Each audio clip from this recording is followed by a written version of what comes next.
everyone, today I'll be talking about the organizational structure of a business. First of all, in every organization, it is divided into three general hierarchies: the top, middle, and bottom. As you're higher up on the hierarchy, you have more authority and power over the people in the middle section and the bottom section. However, this also means that you have more responsibility for those working in the lower level. So who are usually in the top section and who are usually in the bottom section? On top of an organization, it is usually the chief executive officer or the managing directors. They act as ambassadors of an organization in leading teams of directors. They also formulate business objectives and policies with the board of directors. Underneath the managing directors are the senior management, which monitors and control organizational activities. They're also there to advise and support the managing directors. Next is the middle management.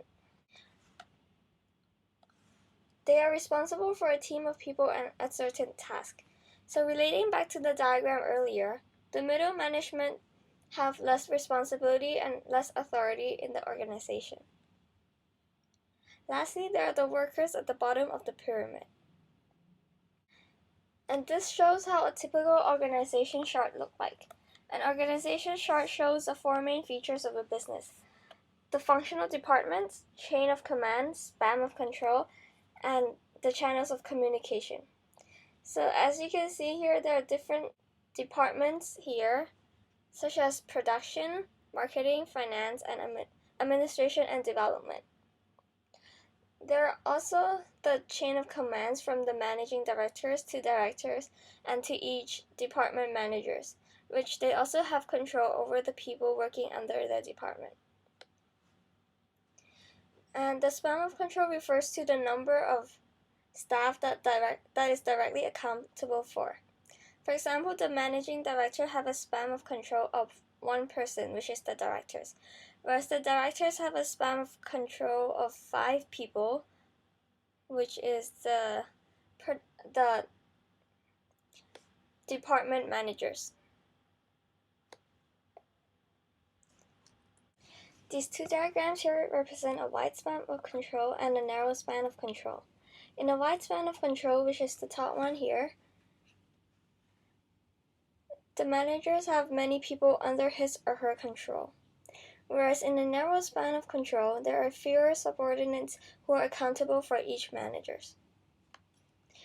The span of control can also be viewed as a tall hierarchy or a flat hierarchy.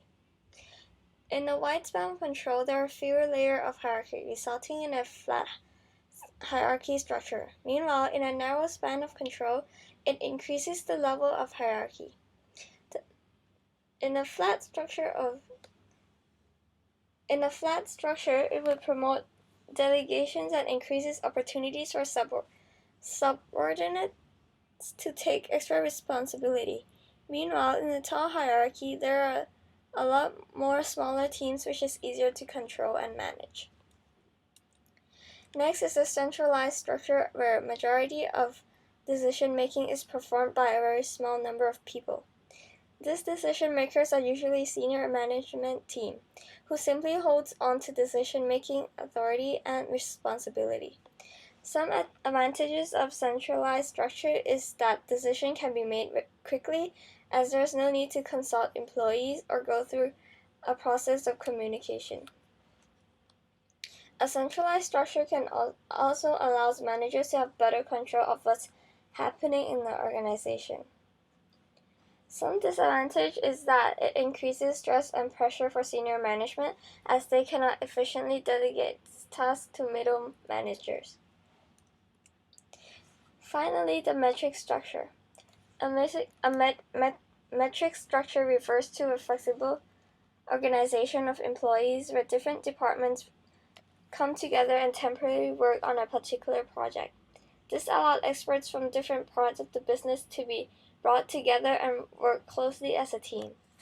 Projects can also be spread among various teams, thereby reducing pressure on senior management. Thank you for watching.